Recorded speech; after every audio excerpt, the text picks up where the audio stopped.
how important was it to come from a house that is a faith-based house and faith-based parents? Mm-hmm. Yeah, me and my brother, we often talk about it, 'cause we laugh sometimes because it was bittersweet in terms of my mom had this thing. And when she got saved, now we didn't grow up the whole time that my mom was saved, a Christian.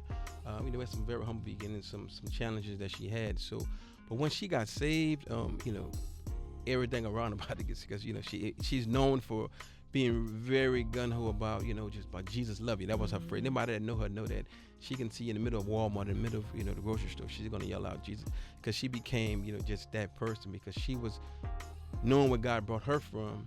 She wanted everyone to know the Jesus that she had got to know, right? And so, and we was the, I'm talking about strangers, everyone. So imagine us as kids, right? In that environment, right? We still have some of, outside of the house, we may be doing some things that's again, misrepresentation. But she was, she was going to put the word in us one way or the other. So we used to have to write scriptures, 21 times, right? And that was so she'll give us a specific scripture. You have to go sit down in a quiet place and write that scripture 21 times, right?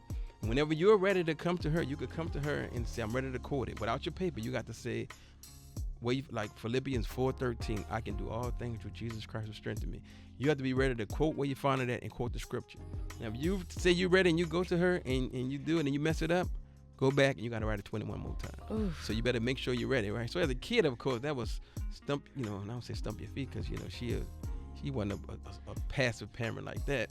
But we got, like silently slamming doors and stumping feet, upset. So, but that instilled in us to know that she been business about that, right?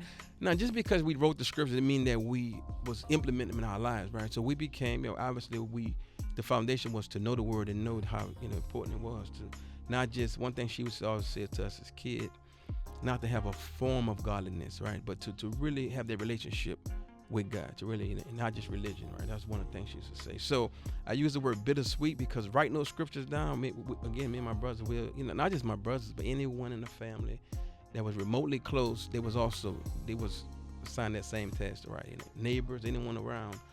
And we say bittersweet because, again, writing those scriptures down and having to do it when I'd rather be outside in the courtyard playing football or doing whatever I want to do, I'm in here writing scriptures. So it was bitter going in, but when I can quote those scriptures now and use them in times of my life, right, many, many years later, so that's the sweet part of it.